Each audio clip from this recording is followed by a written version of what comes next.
about 10 years ago, I was asked to give a talk to a group of international school teachers.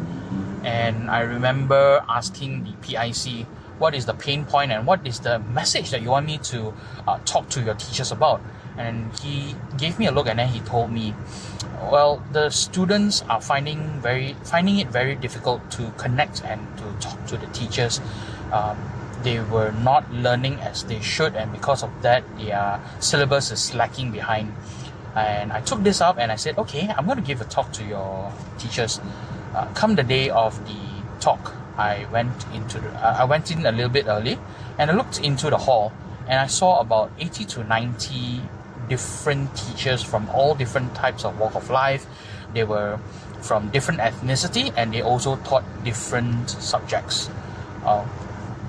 But what stood out the most was that there were, even among the teachers, there were already a segregation.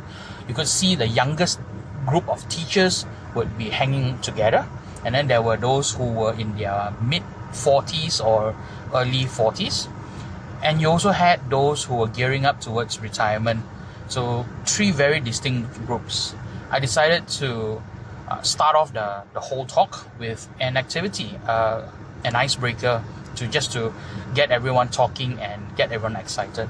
And I remember asking them this very one question. I said, I'm going to give you, I want you to name the first thing that comes to your mind when I say the word coffee. So straight away, there were a lot of chitter-chatter going on. The people were talking among themselves. You could hear lots of laughter and all. So after about a minute or so, I calmed everyone down and I asked. And I specifically asked from one person from each of the age groups. So I went to the youngest ones, and the youngest ones said, oh, without doubt, we think of Starbucks. Okay, I said, no problem. I moved on to those who were in their middle age group, and I asked them what they thought about coffee, and they said, oh, our group collectively said Nescafe. I nodded, and I finally went to the oldest group, the retiring teachers group, and I asked them, what about you guys? And the representative looked at me and said, oh, we grew up from the good old days of Kopi O.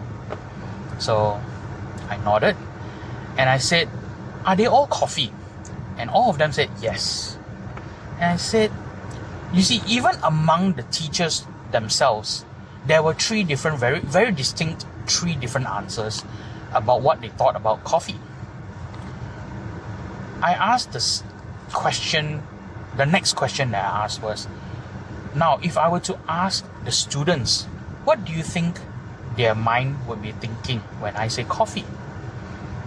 A lot of people started to give very different answers, but the answers were not the important thing. What I wanted to bring to them was that even among the teachers themselves, there were 3 distinct answers and 3 groups, not completely wrong. All of them gave correct answers, but they couldn't agree on something.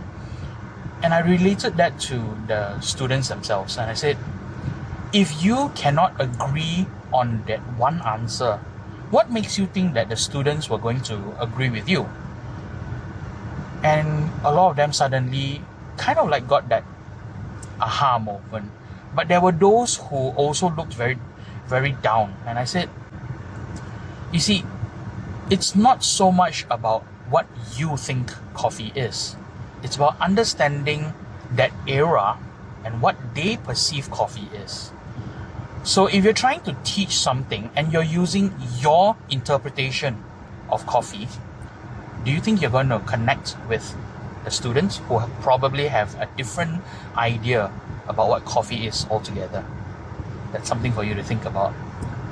I'm Seki, and I'm a speech coach. Follow me for more tips on thinking about these things.